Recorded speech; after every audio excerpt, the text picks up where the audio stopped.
It's the weekend and you have financial questions that need answering. That can only mean one thing. It's time for Jill on Money, the show that takes the mystery out of your finances. Here's your host, Jill Schlesinger. Welcome, welcome. We're so delighted that you are joining us. Thanks for taking the time. We are broadcasting live from the Capital One Bank studios, and it is Jill on Money. So, okay, I've been on an extended book tour. And so I'm going back and forth and, zipping around the country and talking about my book, The Dumb Things Smart People Do With Their Money, 13 Ways to Right Your Financial Wrongs. And, I always think about this when I get all of your emails. I think, if you just bought the book, you would have avoided that problem. Dumb thing number one, you buy financial products that you don't understand. And, of course, one of our all-time favorites is dumb thing number two. You take financial advice from the wrong people. And boy, do we hear a lot from those of you who have done that particular dumb thing. First up, Diane from Indiana. She may have suffered from that dumb thing. Hi, Diane. Welcome to the program. Hi, Jill. Well, my father passed away about 5 years ago, and he was a man who worked his whole life to build a portfolio. He had a little over $1 million when he died. And my mom, not knowing what to do with it, put it with a financial advisor. So in the past 4.5 years, it has done a cumulative 10%. Hold on. Cumulative. Was she taking money out? Are you including that? We have that calculated. He talked her into putting some additional money in, and actually she has some investments in Vanguard and some other places. So she has about $750,000 with him. Mm-hmm. And we have calculated for taking money out and money that she put back in. So the closest we can come to is that it's about 10.5% cumulative over 4.5 years. Was she saying to him, don't take any risk, or was there no instruction like that? He has it invested in about 50-50, 50 bonds and bond funds, 50 equities. In 2017, she netted 3.5% with him. He claims that he's wonderful. He actually talked me into putting money with him, too, and after 4 years of making nothing, and mine was invested aggressively, I took my money out. That is bizarre. What are the investments? Well, for the first several years, it was in DFA, Dimensional Funds of America. And Dimensional Fund Advisors, and those are great funds. Yes, and I don't dispute the philosophy behind them, but when they kept not making any money, and he would argue, but they're beating the benchmark, my response was, but then your portfolio mixes are not set up right because they should be making money. And we argued that argument for a few years, and then I finally pulled money out. But then a year ago, he switched to where he's now buying and selling strictly stocks and daily managing stocks. Uh-oh. How does he get paid? He is fee-based. He claims he is a fiduciary. Mm-hmm. And when I say he's selling stocks, he changed companies so that he no longer handles mutual funds at all. They do daily management of buying stocks and bonds, no mutual funds. My goodness. And how much does he charge for this service? About 1.2%, I think, is what she's paying. So your mom just went along with him, or? He had done he's actually an attorney who I guess wasn't making enough money selling trusts. So he started doing financial advising, too. So she had her trust with him. Ay. This is so sketchy. I know. This is so sketchy. So So how are we going to get Mom to get out of this arrangement? What have you tried so far?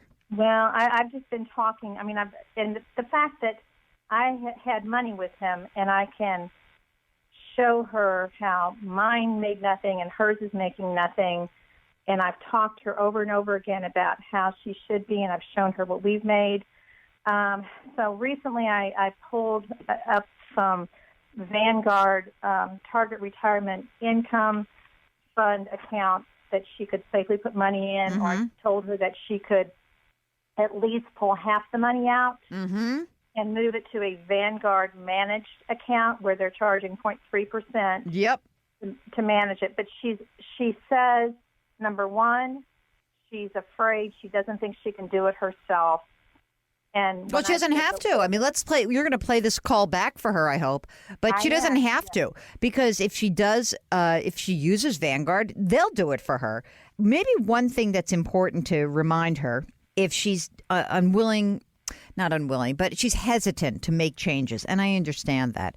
Maybe one thing to say is that, simply by moving over will essentially save about 1% of your portfolio every year, or $7,500 or $10,000, which is like real money, Mom, and you can use that. Does she need this money to live on? No, not unless she's 85. Her earnings are probably about $75,000 a year, counting her Social Securities and everything, and she lives probably on $30,000 a year. Oh my gosh! So yeah, she has. She doesn't need the money, and that's what she says. I don't care. I don't care if it makes anything or not. I can't manage it myself. I don't care. I know that she doesn't care. That's like, I know, I get that. Like, she doesn't want to deal. But on the other hand, how can we guilt her into this? I'm just trying to think about this. Well, I've tried to tell her that my dad, who came from nothing, spent his life trying to build a legacy for his family and to take care of her. And because I am the custodian or the executor of her trust and everything, I feel a responsibility to my dad's legacy. That's pretty good. But I mean, that's a pretty good guilt trip. You can only do what you can do, right? I mean, there's only so much you can do. But I do think that maybe just saying to her that, you know what, let's just go talk to somebody else. Humor me, Mom. Just humor me. Let's do this together. I mean, even if you don't care, do you care that $10,000 is being thrown out the window every year? That should catch her attention. She doesn't. I've told her that. My best bet is, recently I've been saying, at least take some of the money out. If you take half of the money out, you're paying him half. Yeah, and do that. You still. And did she respond to that or not? She is talking about maybe taking $100,000 out. Hey, look, you know what? Let me just say this. Even if it were $100,000, it's a start. So as long as you can get that party started, I think that would really be important for you guys. Because, I mean, you don't have a lot of power in this. I interviewed this guy. He's a wealth psychologist. He really gets brought in family dynamic situations like this one. And I said to him, what's the best advice you can give when I get a caller who says that, like, mom or dad just won't do it? And he said, baby steps. And if you can start small, I think that baby step could really help you. You have siblings? Is it just you? I have siblings. I have 3 other siblings. Yeah. I mean, if they could not gang up on her, but at least echo what you're saying in terms of, like, just do something small. Let's see how it does. Like, let's make a comparison. Like, we all think this is, you don't care, but we care. And if this is for us, then, like, and our kids, then your grandkids, then, let's all be in it together. And see if that works. I mean, look, again, she's going to do what she wants to do. But if a baby step can help, I don't know. Maybe that's the way to go. We'll get back to more of your awesome questions in just a moment. So did you catch that? I introed this with the book. Well, now you have a chance to go buy the book. Go to the website, JillOnMoney.com. Click on the link, the book, and you can have your own brand new copy. And you can learn about the 13 ways to right your financial wrongs. We'll be right back.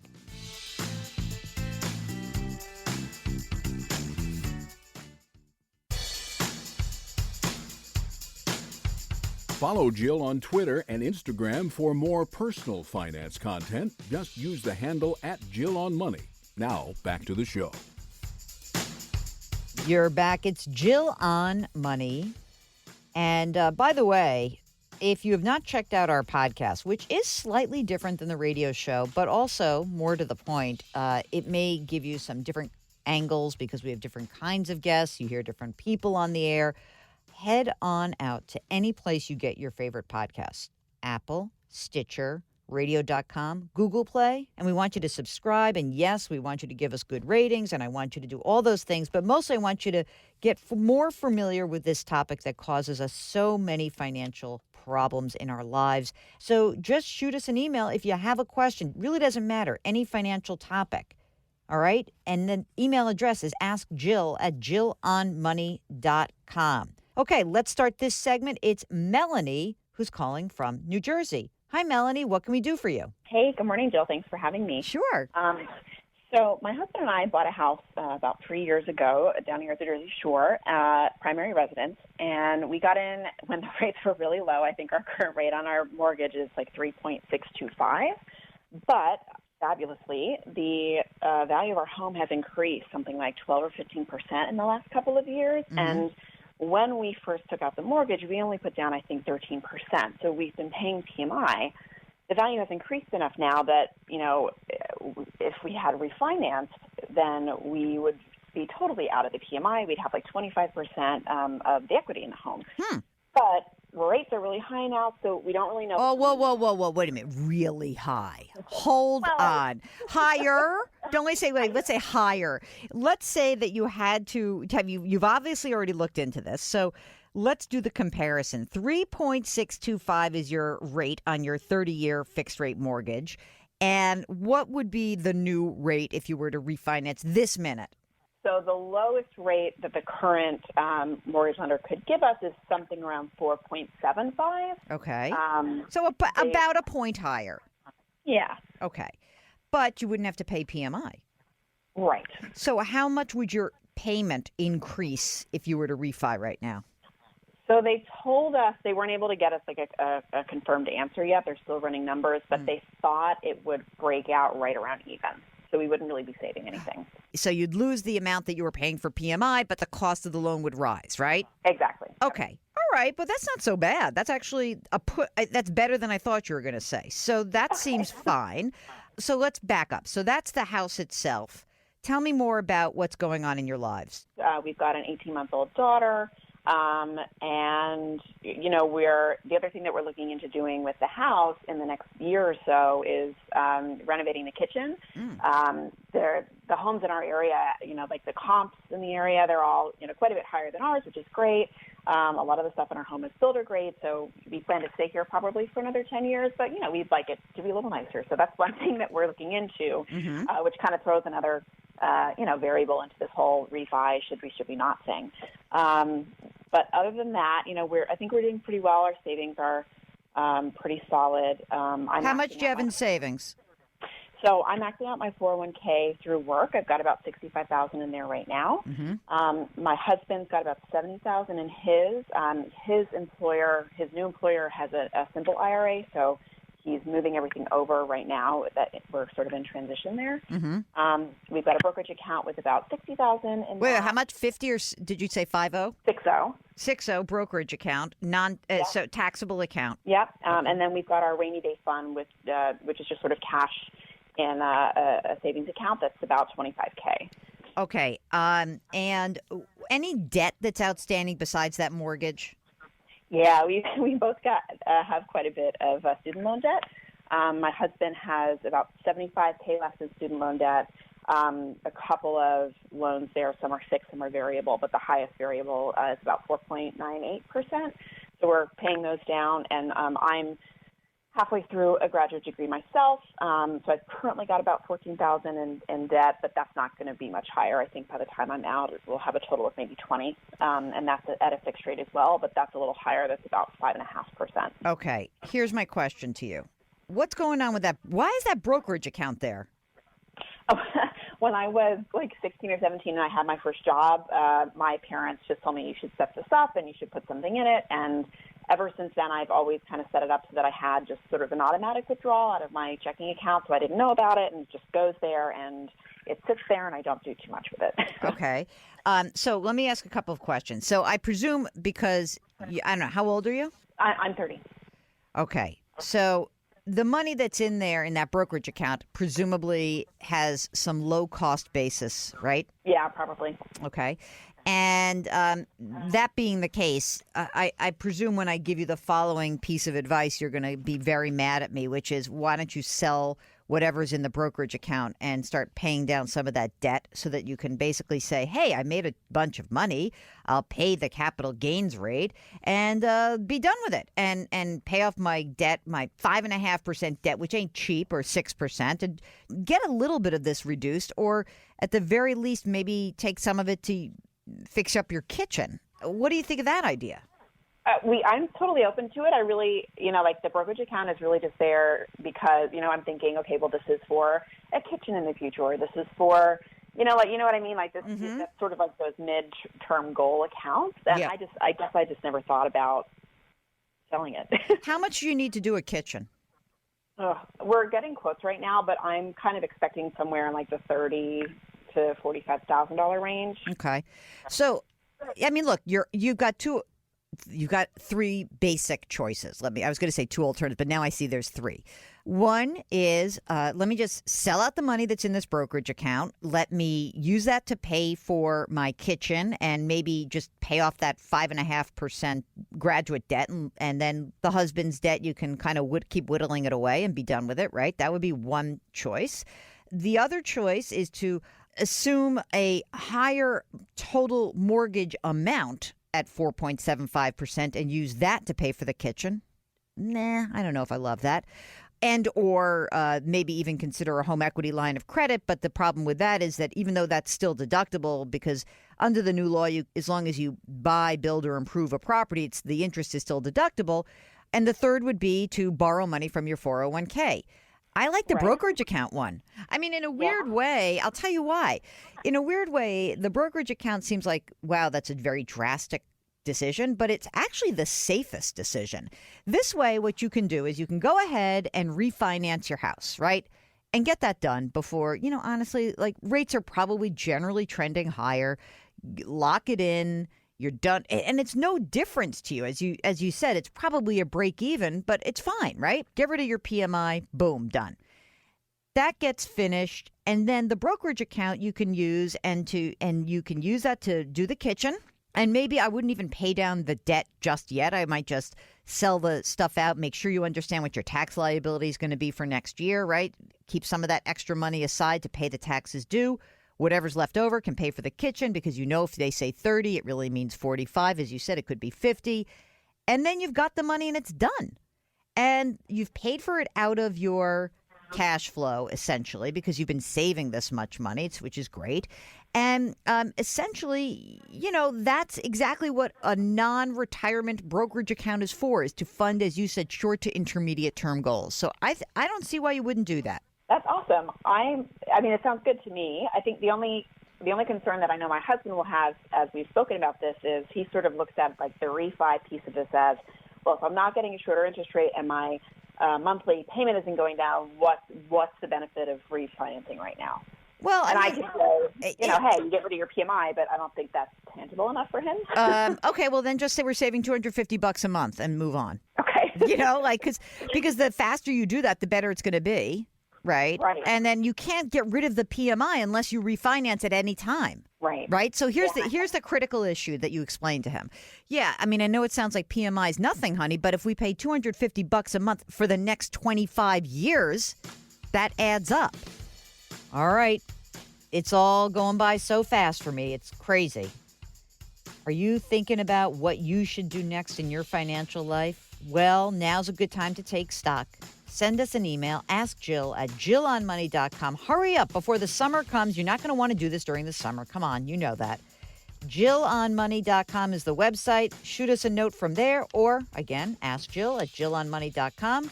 We'll be right back with more of your awesome questions.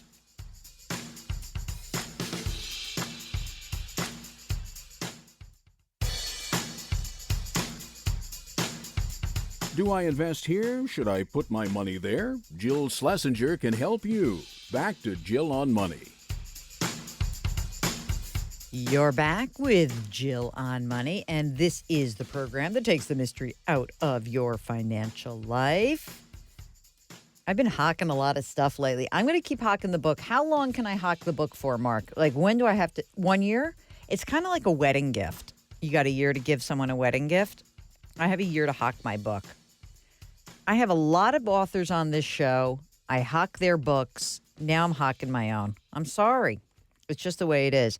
Anyway, I've been also it's been way top of mind because even though it came out in February, I've totally been on this crazy book tour. And the book tour is not like a lot of people go on book tour and they go and they say, oh, I'm going to take 3 weeks off and go on book tour, except that I have a real job. And so I cannot afford to do that. So I've been spreading it out. And so a lot of the questions that I'm going to read in this next few weeks has emerged from all these different book conversations that I've had. So here's one from a woman who went, because I did a women's networking group at one, and that's anyway. So here's one. And here is a big question. What are the recommended questions that you should ask when interviewing a financial planner? What a fantastic question for you to ask, because I have the answer. Go to JillOnMoney.com. There is a tab that's called Resources. And under that tab, Mark, should we update that? We probably should. I'm going to update that. Making note to self. Stand by. Update 10 questions. Update. Maybe I should make more questions. 12 questions? The dirty dozen questions? 13 questions. Let's do it. Remember, because it's 13. Update. All right, so we're going to update the questions to ask a financial planner. It will be there and ready for you. Don't worry. I'll update it before you get there. And we're going to make, instead of 10, we're going to make 13, because the book is called The Dumb Things Smart People Do With Their Money, 13 Ways to Right Your Financial Wrongs. So now let's do 13 questions to ask a financial planner. That will be under the resource tab at JillOnMoney.com. Okay, further in this question.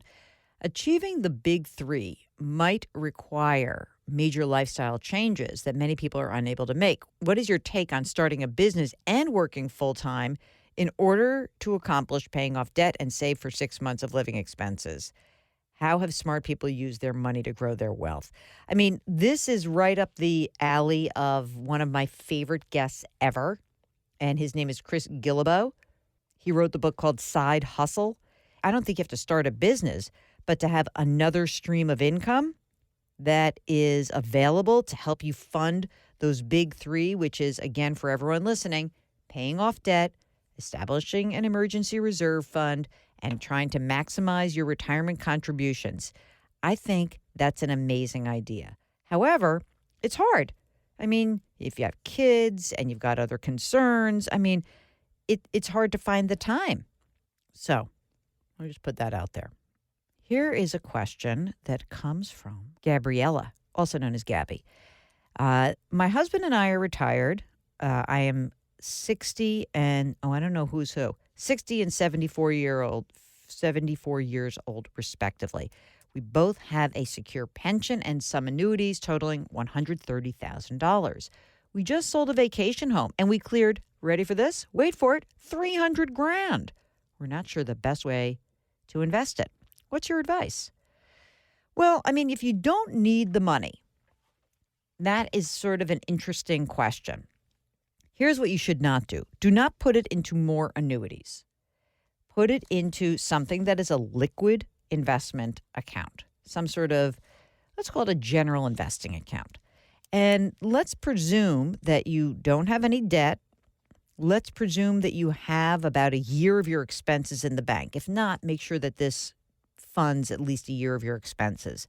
Now, on top of that, maybe the best idea is to do a very boring investment portfolio where you've got a lot of stuff that's in safer cash or short-term and intermediate-term bonds, and then a little bit in the stock market, in some sort of stock market index fund, so that you can try to beat the rate of inflation. I know inflation is very low right now. That said, when inflation is low, it doesn't mean it's going to stay low forever. So we should make plans to ensure that you are able to maintain your quality of life, in assuming that prices keep going up. And one way to do that is to have just a little bit in the stock market. Now, I presume you're going to have more questions after you hear this. So let's talk more about, the $300,000 and maybe what your approach should be. Okay, Gabby? Good luck. That's a good question. Good problem to have, right? Okay, here is a quick one from Alice, who writes, my former spouse's wife has come through at the last second to say she will help fund college. I'm nervous. Should I take the money or not for my kid? Answer, always take the money. I know you can't necessarily count on it beyond this year, but I would take the money. And worst case scenario, we try to guilt her into funding the next couple of years. That's it. Take the money. All right. Laura wants to know this. Here's the message. I inherited investment portfolios from my mother last fall. I folded a smaller account at RBC, Royal Bank of Canada, into accounts at Morgan Stanley. For 30 years, I've had my own accounts at Edward Jones. Now I'm stuck. The fees are anywhere from 1 to 1.3% at Morgan Stanley, and they use an asset under management model to manage my accounts. Now at Edward Jones, I have a long-standing relationship with a broker/financial advisor, and my fee is only 0.3% last year. Is it? I'm just wondering what else. Are you sure that's your total fees? I'm not sure. Maybe it's because the money difference. I don't know. Anyway, the question is, I can't decide if I should move everything to Edward Jones since I know that broker, or maybe I like the idea of having two different companies, especially considering the failure of a company like Lehman Brothers. There's $1.2 million at Edward Jones, $700,000 at Morgan Stanley. I enjoy watching you on CBS this morning. Thanks for your advice. You know, you're going to have a good chunk of money, almost $2 million. What I would do is I'd go to each of these companies and I would say, I got $2 million. What's the best that you can do for me? And see what comes up. But generally, if you really are only paying 0.3% at Edward Jones, and I'm not sure you are because you may have to add in commissions, then I might just go there since you have comfort. Okay, you are listening to Jill on Money. Hey, check out our sister podcast. It's called Jill on Money. You can get it on Apple, Stitcher, radio.com, Google Play, anywhere else that you find your favorite podcasts. We'll be right back.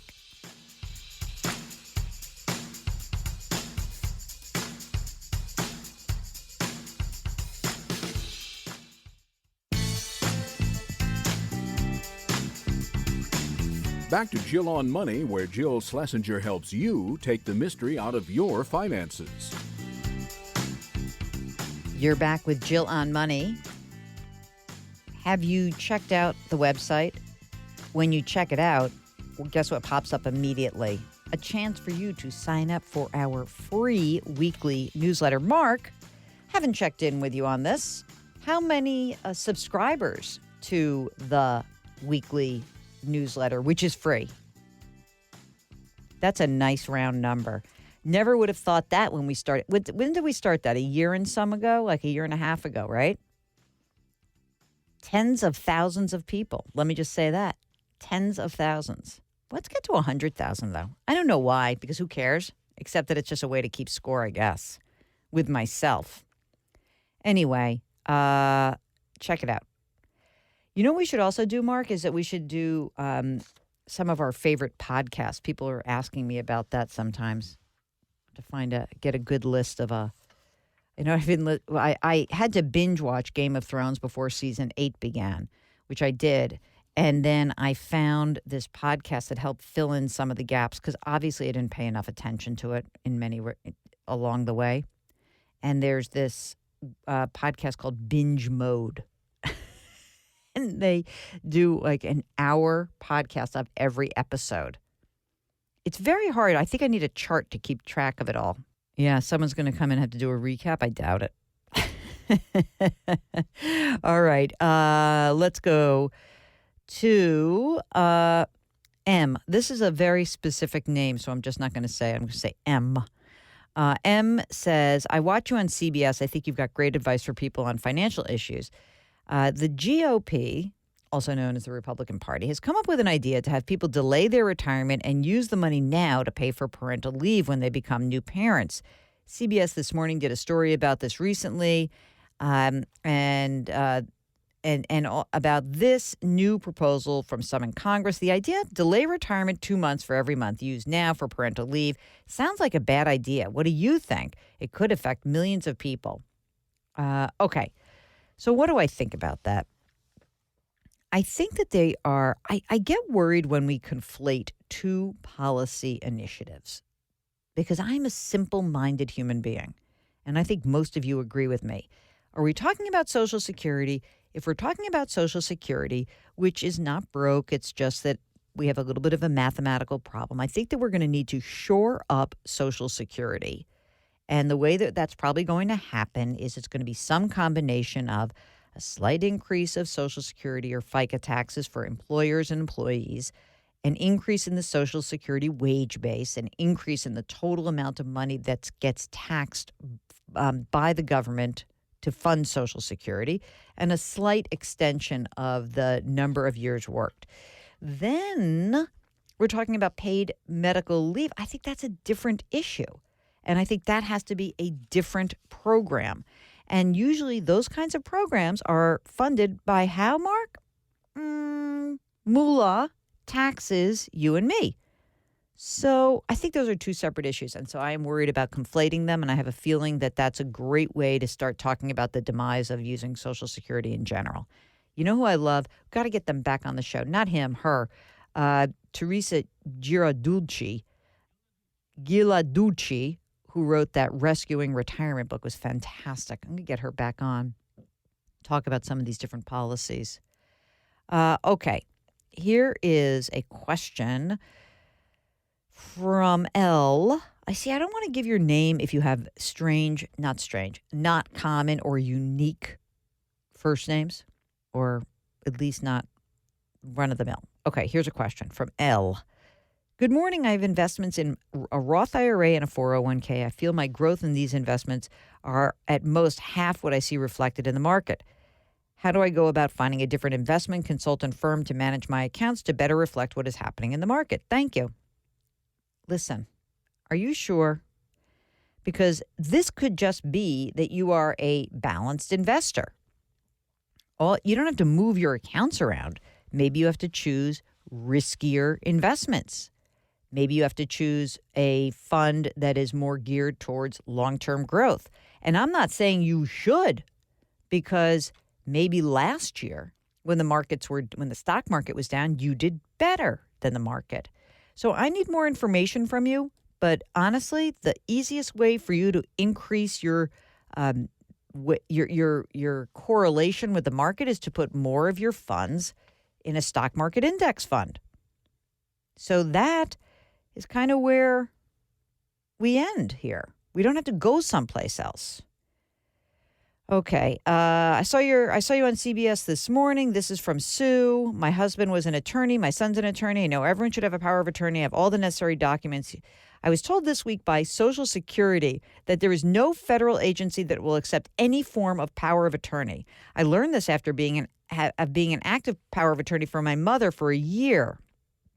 I needed for tax preparation purposes. Social Security form sent by the administration shows income received. I assumed it had been lost in the mail. Now I have to do a jump through the hoops. Just a caveat your viewers should be warned about. Have a great day. Hey, you know what, Sue? I also learned this recently, and you're absolutely right. There's definitely some hoops, and I'm not sure what this is about. I got to talk to an estate attorney. But when we tried to redeem double E bonds for my mother-in-law, we were asked for a valid ID. My mother-in-law doesn't drive, and she hasn't traveled in like 15 years. So there's an expired license and expired passport. And we're like, oh, here's the power of attorney. They're like, nope, we don't accept that. So I don't know what the workaround is, except that they're nasty documents. So I'm going to explore this a little bit more. You're listening to Jill on Money. Thank you for that note, though. Very important. If you've got a question, send us an email. Ask Jill at jillonmoney.com. We'll be right back.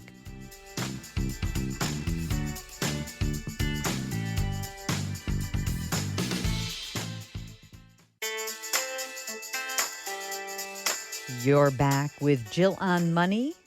And before we close out the first hour, just want to remind you of a couple of resources that we've been talking a lot about, both here on the show and if you've seen me on TV, and got a lot of people asking about this. So one is the resource that was mentioned around helping kids navigate financial aid. It's called moneymentor.com. It's money-mentor.com. money-mentor.com. And the other is Beth Kobliner's fantastic website, Beth Kobliner with a K, Kobliner, BethKobliner.com. She's the mastermind behind the Money as You Grow website for the Consumer Financial Protection Bureau. But the part of her website that I want everyone to be focused on is the part that's called We Need to Talk College. All right, so going from your kids to your parents, here is a message from Kim. She writes, my 90-year-old mom recently moved in with me. I found out she had taken out a loan last year I did not know about. It's from the bank. My name is on her checking account and has been for years. I did sign for this loan. If she passes away before it's paid off, am I responsible for the loan balance? She does not have the funds to cover it and does not own any property. We should have had this conversation a long time ago. Thank you, Kim. Kim, you co-signed. It's yours. It's like the exact same thing as co-signing with your kids for a college loan. Once you co-sign, you are now jointly liable for that liability. Okay? So there's nothing you can do about it except, unfortunately, pay it off. Neil writes, saw you this morning on CBS. You're so on target with comments about the fact that people don't record the location of important items so that their spouse or family can take over when necessary. I am a, quote, elder, and through my experience, I just launched my lifedirectory.com website. Mission is to get folks to use simple, inexpensive, confidential book or PDF to record location of basic details. So check it out. All right, I'll check it out. Maybe you guys will too. Okay, it's Jill on Money. We are broadcasting live from the Capital One Bank studios. When we return, more of your fantastic questions. Be right back.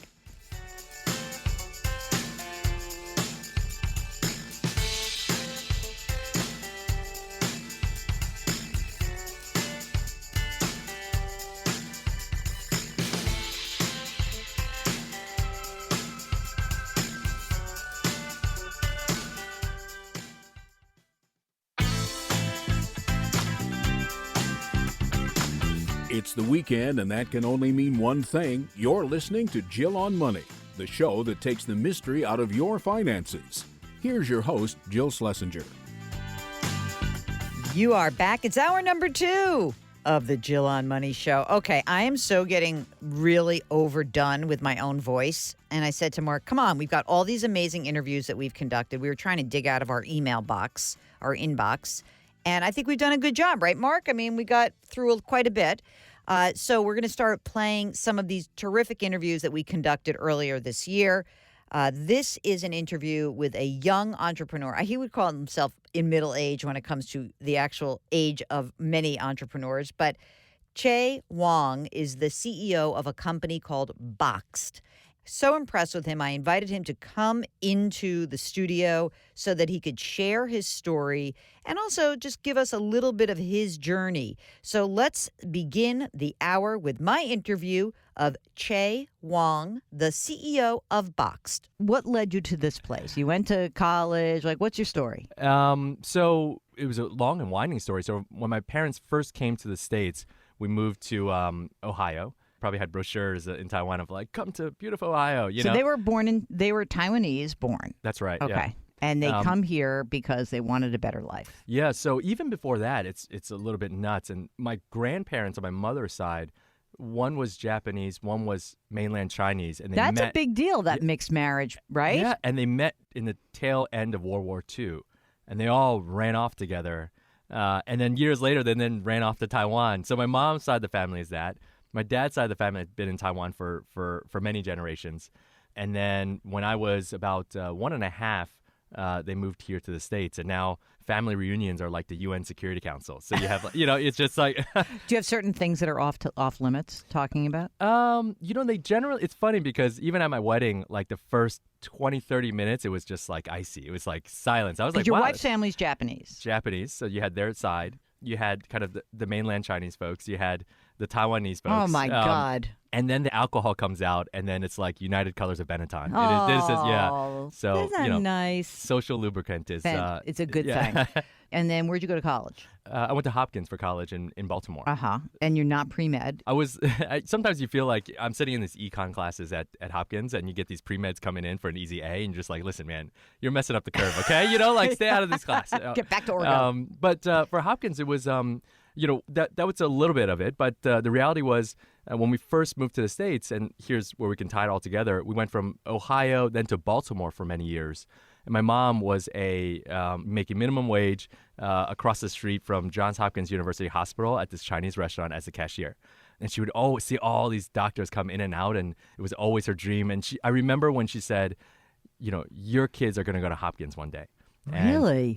So I always took that as I got older, I was like, you know what, screw this. Like, I can go to Hopkins. And even though I wasn't pre-med, that was a school that I applied to early and I got in. And to this day, it's one of the only times I've ever kind of seen my dad cry or about to cry. Was when we got in. So that's so nice. It meant a lot. That's a great story. Yep. Okay, so you get out of Hopkins, what'd you do? I made them proud by going to teach English in countryside Japan. So wow. So this was 03 when I graduated. So you're still kind of in that like post-first.com, like post-9/11 kind of downturn. Yep. And at that time, none of the banks were really recruiting at Hopkins. That's kind of changed since then. I remember going to on-campus interviews, and there was this program where they send you off into the countryside teaching English for a year or three, and I was like, you know what, let's go for it.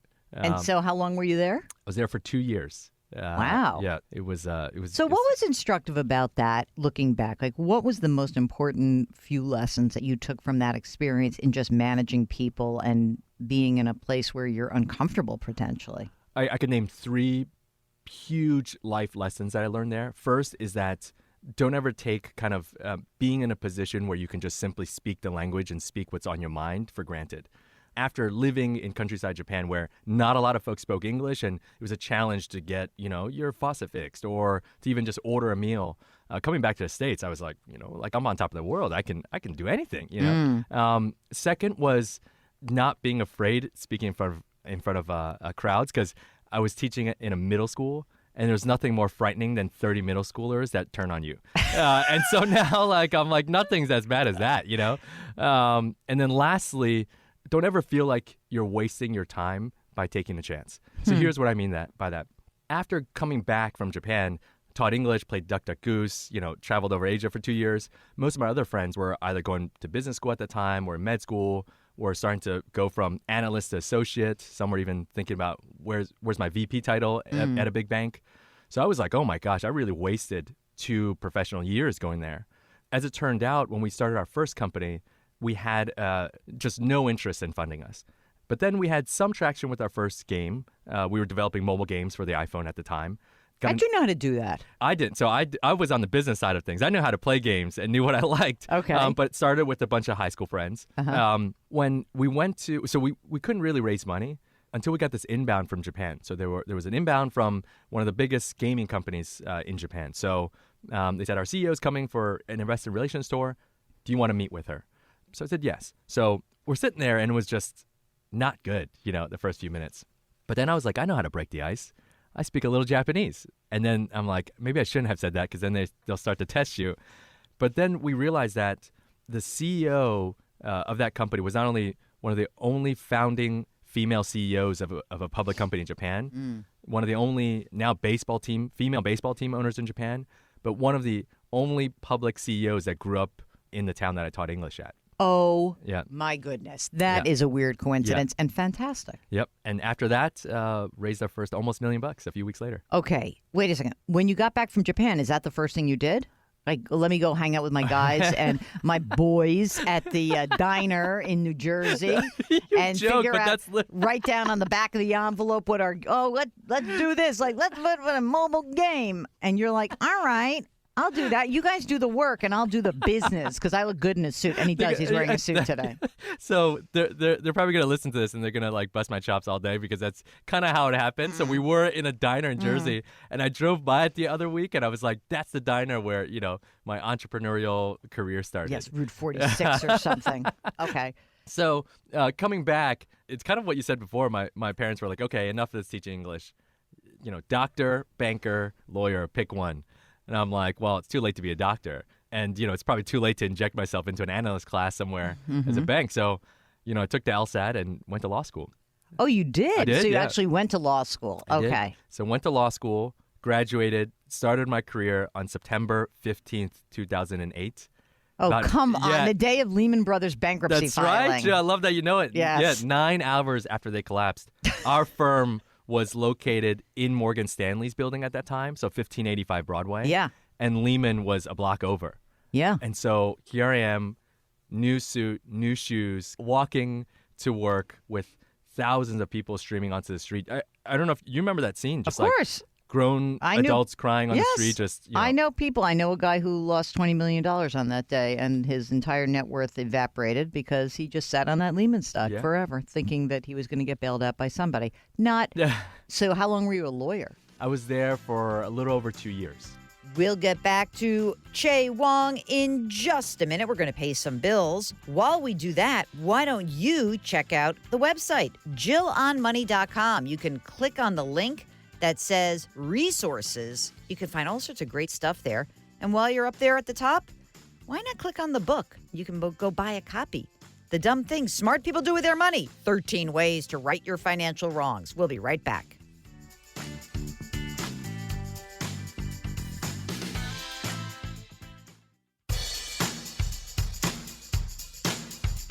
Do I invest here? Should I put my money there? Jill Schlesinger can help you.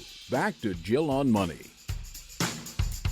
You are back to the show that takes the mystery out of your financial life. It's Jill on Money. We are broadcasting live from the Policy Genius Studios. Policy Genius is the easy way to compare and buy insurance. Just hop onto policygenius.com. So I want to get back into our interview with Che Wong. Again, he is the CEO of Boxed. But I love the journey of many of these CEOs and many of these companies. They start with maybe one type of business. It moves into another business. You know, I remember reading the story about Slack, the office communications program. They really developed Slack as a way to communicate about a whole different business. And then they were like, wait. What we've just created, this thing called Slack, which is kind of like an instant messaging for intra-office, they discovered that that was the better business than the one that they had developed. Well, so too with Che Wong and some of the folks he started up with when he was creating an app. What they learned, why they sold, and what happened next. Here's more of our interview with Che Wong. So how long did that app business last? It lasted. How long did it take you to burn through that woman's $1 million? That's a better question. That's a very insightful question. So we had almost no funding in the beginning. So if you count that aside, we went from raising that first kind of almost $1 million to Zynga acquiring us in a little under 11 months. Wait a minute. So she got bailed out. She made We money. did all right. Did you made a few shekels? Oh, absolutely. Yes. So you did well. At that point, are you a Zynga employee? Yeah, afterwards. For how long? We were there for a little under 2 years again. Did you have any student loan debt at that time? Yeah, absolutely. And did you pay it all off? Most of it, but then the rest of it's like 1%. And I was like, this Okay, smart so money decision right? not to. Okay, Yep. so that's good. So you paid off the higher interest, and you put some money in the bank. That's You right. worked at Zynga. You made a decent salary. Yep. Was it fun? It was one of the most educational experiences of my life, but it was also one of the most heart-wrenching. Why? Because you go from extreme kind of independence, being your own boss, living the dream, to then sitting back in an office and working for the man again. And you're like, wait a minute. But also what were to you see, doing? So we ended up forming their New York mobile gaming studio. So we were just like a factory of games. So the heart-wrenching part was, we IPO'd at 10, it went up to $16, and then within 3 quarters we were trading at $1.85 or something like that. So I never went to business school, but I feel like that was my Hard Knocks MBA, and I realized a lot, and I learned so much. Were you able to sell after the IPO, or were your shares tied up? Most of our shares were tied up, and so it was really tough to see it. You're like, So what? did you do that game like my net worth on paper, and you start tracking it, and then all of a sudden it goes the other direction? You're like, I'm never looking at this again. Totally. Yeah. And so I remember, because I was running the studio at the time, and everyone was on like Yahoo Finance and Google Finance, like refreshing the stock price. And then I got up in front of everyone. I was like, next person that I see on Google or Yahoo Finance, it's not going to end well for you. And then I go back to my desk. I'm like, Google Finance. I'm like, where is it? Where is not it? to. It really is hard not to. Yep. I get that. So after the Zynga experience, what happened next? We felt like mobile game developers had this really deep intuition about how mobile customers behaved. And so could we take that knowledge and apply it to a new and bigger industry? Let's take even a bigger shot. And so co-founders left. We all took some time off and then came back together to make a box. So we wanted to take our mobile knowledge and go after consumer packaged goods and food retail. So what is Boxed? And I'll tell everyone why I fell in love with Jay in a second. So Boxed is an online warehouse club. So, you take all the big things that you could buy at, Costco, BJ's, and Sam's Club, except, all the heavy stuff we deliver right to your door, 2 days or less for 90+% of our customers, free shipping for 97% of our customers, and overnight shipping for 43% of our customers across the country. So it's kind of like bringing that warehouse club experience to your pocket.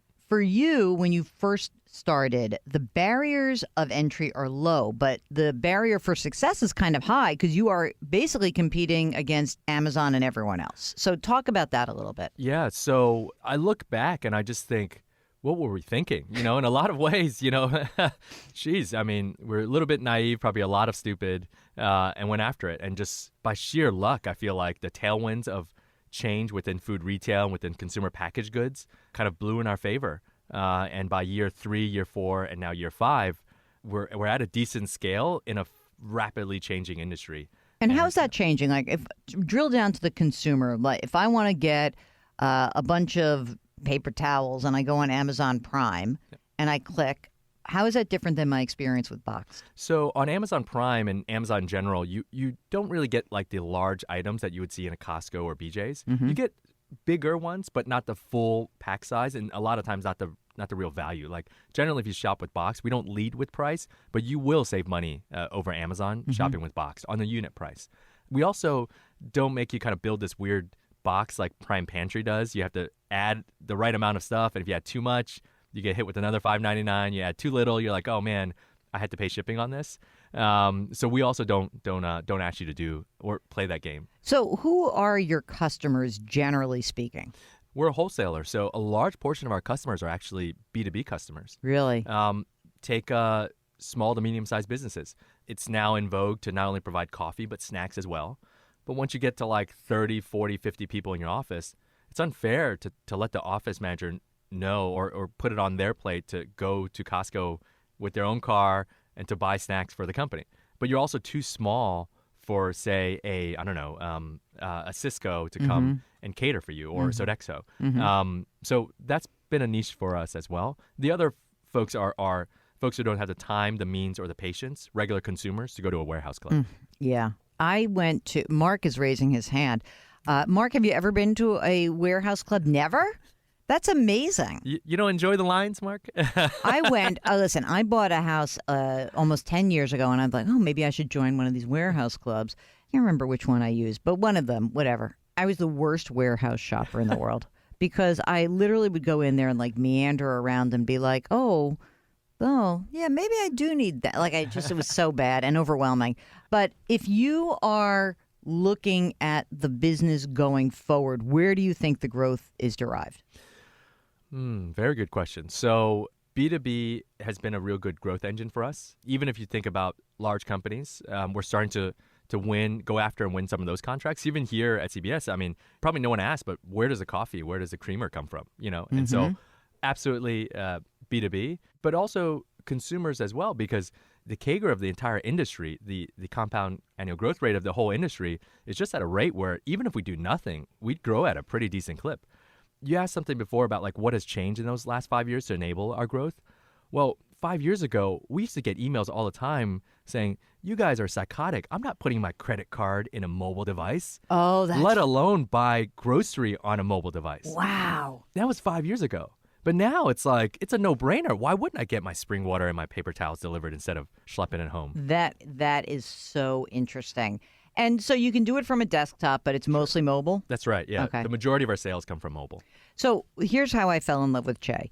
I was asked to moderate a panel. It was sort of being like a workplace issue panel, and it was so interesting and lively, and I was really taken with some of your description about how you have managed some of your workplace issues. And this is why I wanted you to come on this program, not just because you're very sparkling personality, but also because of the way you run your business is different. So how many employees do you have now? If you count fulfillment center folks, we're probably into between 400 to 500 on any given week. Which is unbelievable. It's huge. And the fulfillment center people, are they full-time employees or are they contractors? More and more now. So we offer, when you generally start as a temp, but right there on the cafeteria tables, same ones that I dine at, you see just the path towards W-2 and what you get if you work hard and you actually become a full-time employee. And that's stock options, benefits, all this other stuff that we give and them. 401k after a certain period of time? Yeah, or no? no, we don't match across the whole board, but you do get the ability to. You get to use it. We'll get back to our interview in just a second. Hey, you want to know what you can do during the break? How's about you subscribe to our sister podcast? It's called, get this, Jill on Money. You can get it on Apple, Stitcher, radio.com, Google Play, anywhere you find your favorite podcast. And don't forget to leave us a good rating when you go there. Okay, we'll be right back.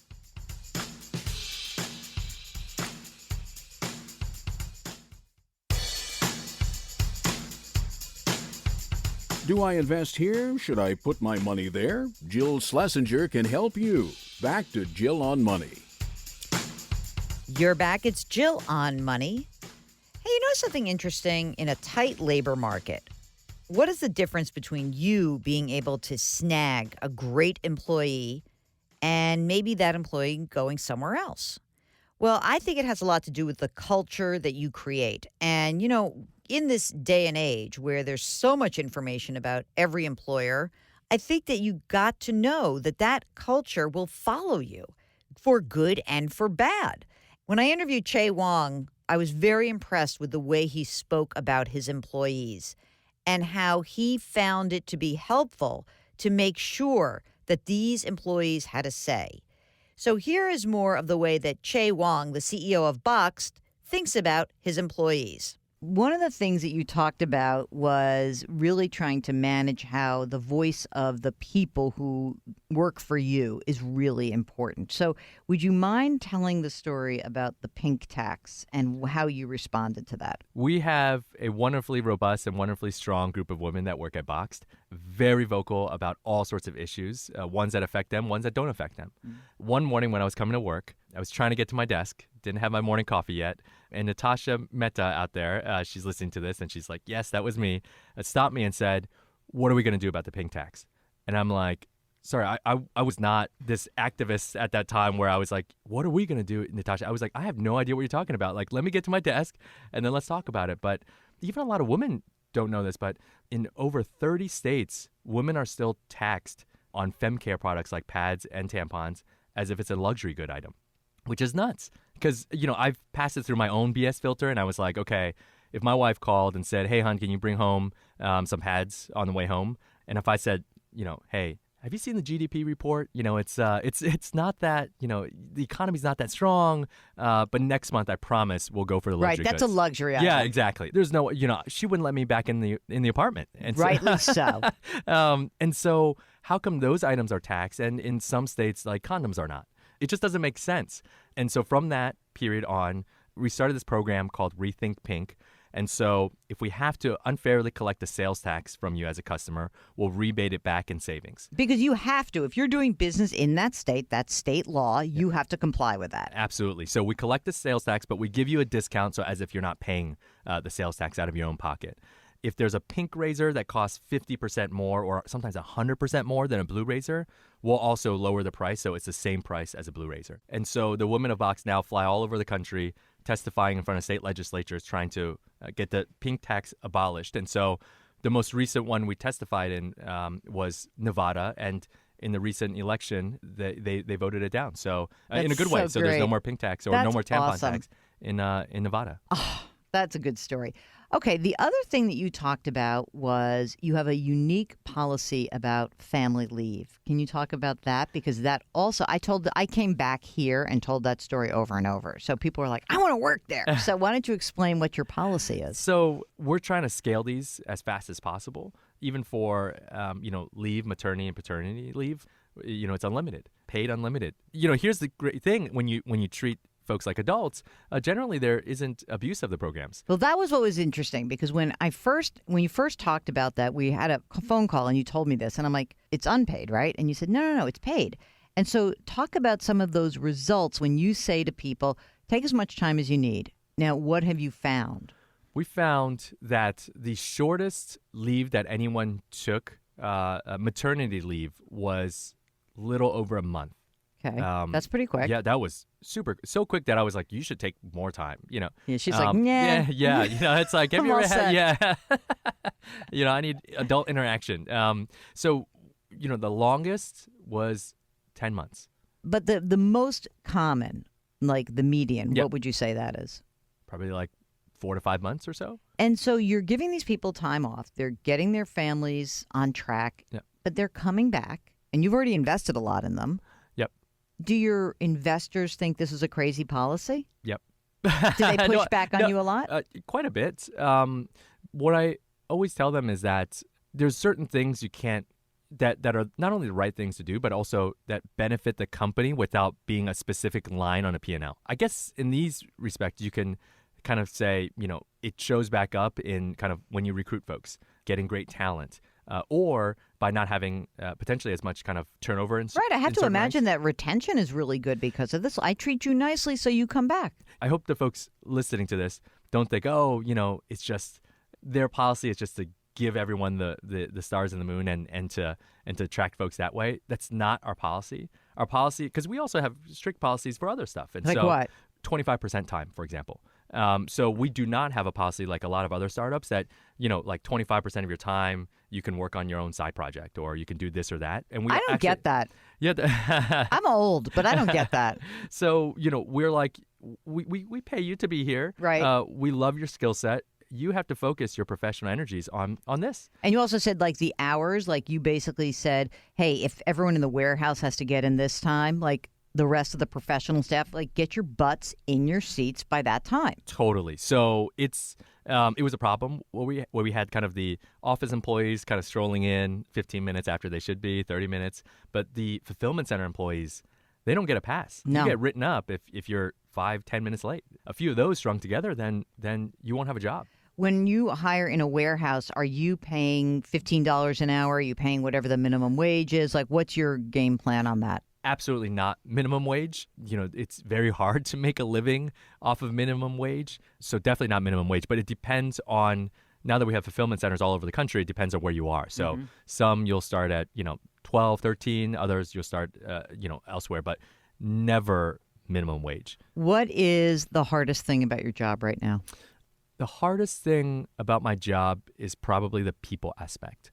I don't purport to be the person with all the solutions on how to solve HR issues because, at the end of the day, when I put my head down and I think about work and what's upcoming for work, I always think about the people problems first. We don't operate a utopia. People fight. People snipe at each other at a company. Oh, yeah. Just like any other group of humans. And so that bothers me the most because if you think about it from a CEO's perspective, I don't hear about it if someone just made a snarky remark in a meeting. I hear about it when two folks, like if you turn off the lights, they would start shanking each other with their kitchen utensils, That at that point is when it bubbles up to me. Mm-hmm. And it's so hard to unwind that. It's so hard to fix that. And that's what grates on me the most, I think. Well, thanks so much to Che Wong. He's the CEO of Boxed. Go check out the website, boxed.com.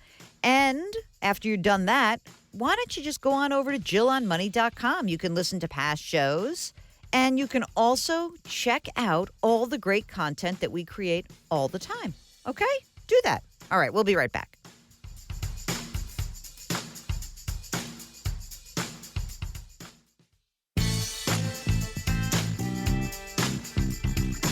(401ks, IRAs, refinancing, she covers it all. Back to Jill on Money with Jill Schlesinger. You're back. It's Jill on Money. And lots of ways to get in touch with us. The easiest thing to do is to email askjill@jillonmoney.com. We take all of your financial questions, your money questions, your career questions. You can also go onto the website, jillonmoney.com. There, you'll have a Contact Us button. You can click through right there. While you're there, you can sign up for the free weekly newsletter and buy my book, The Dumb Things Smart People Do With Their Money, 13 Ways to Right Your Financial Wrongs. All right, let's get down and deep into some of these questions because I tell you the truth, every time I feel like I'm caught up, you guys send in a ton more fantastic questions, and they're great. It's just that I get inundated.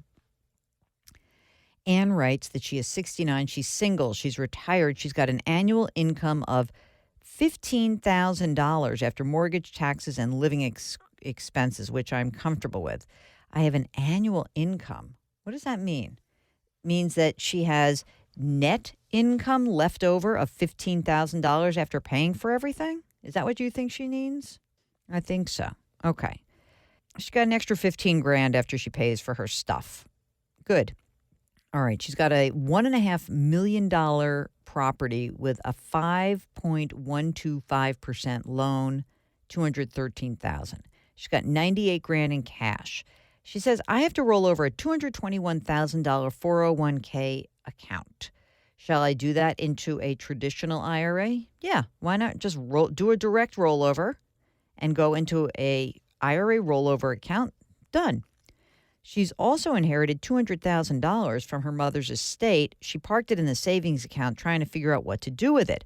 I'm thinking of opening a Fidelity account geared towards capital preservation, maybe a little growth, but I don't know what those investments would be since I'm far from being well-versed in investments. The result, I'm stymied on the best way for me to invest and move forward. I've always been conservative with my money. I expect some growth, but mostly I want capital preservation. Thanks for your consideration.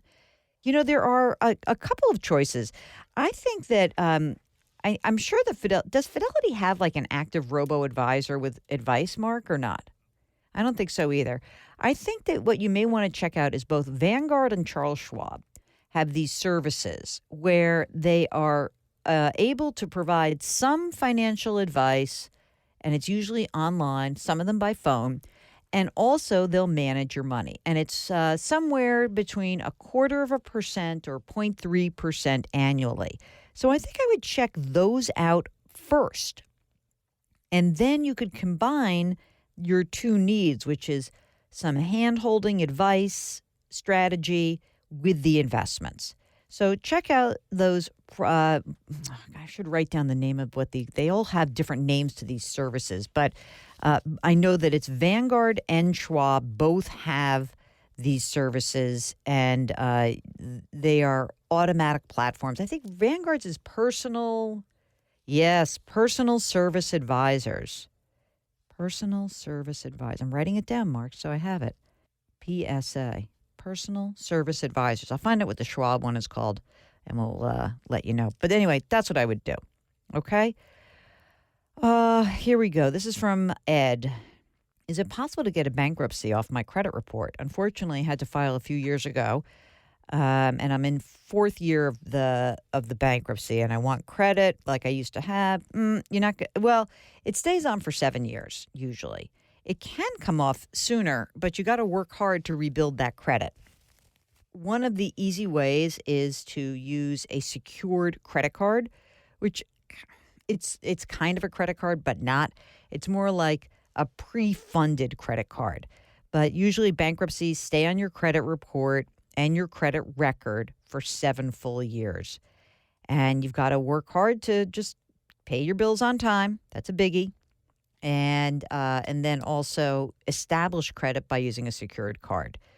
Carl writes he's 75, and his required minimum distribution is $15,000. He says, can I take that money out of my IRA and put it in my Roth? I am retired, and my income is around $60,000. Do you mean your income from your portfolio?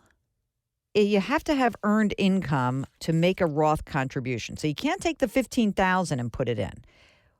Let's presume that you had earned income. You could, if you had earned income, take $7,000 and make a Roth contribution. You could do that because you're over the age of 50. So it's $6,000 plus the $1,000 catch up. But if you're just saying you've got income, meaning portfolio income, passive income, rental income, then no, you cannot do that. So it really does depend on the nature of your income more than anything else. How much time, man? Under one. Just a quick, here are some thoughts from Justin. This is just like the uncertainty about being a CFP is hard for women who are considering to do that. I watch my single mother struggling to support us. And this is all just thoughts about men and women going to go through the process of becoming a CFP. She doesn't want to give us a heart attack, Mark, by telling us how much she owes. All right. Anyway, it's very hard to start your own business. It's hard for women. It's hard for men. But yeah, it usually is harder for women because they often are the primary caretakers in their houses and for their kids. So I get that. Thank you for your note. When we return, more of your fantastic questions. It's Jill on Money. You can read, listen, watch, sign up for our free weekly newsletter. All of that at jillonmoney.com. We'll be right back.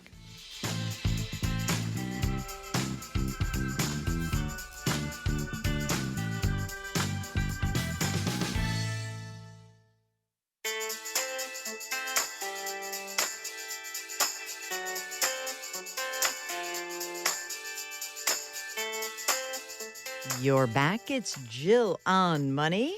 If you've got a financial question, give us a holler. Ask Jill at jillonmoney.com. Here's what Joni writes. Good afternoon. My daughter and I would like to meet with you regarding a solid financial plan. I'm seriously concerned because my daughter does not appear to worry about the future. Hey, listen, she's a kid.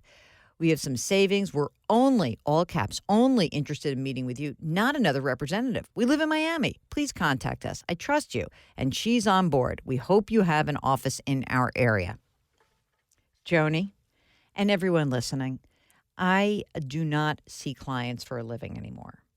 It's been like a dozen years since that has happened. And so I appreciate that you trust me, and that's lovely. Maybe what you want to do is to find a fee-only financial planner.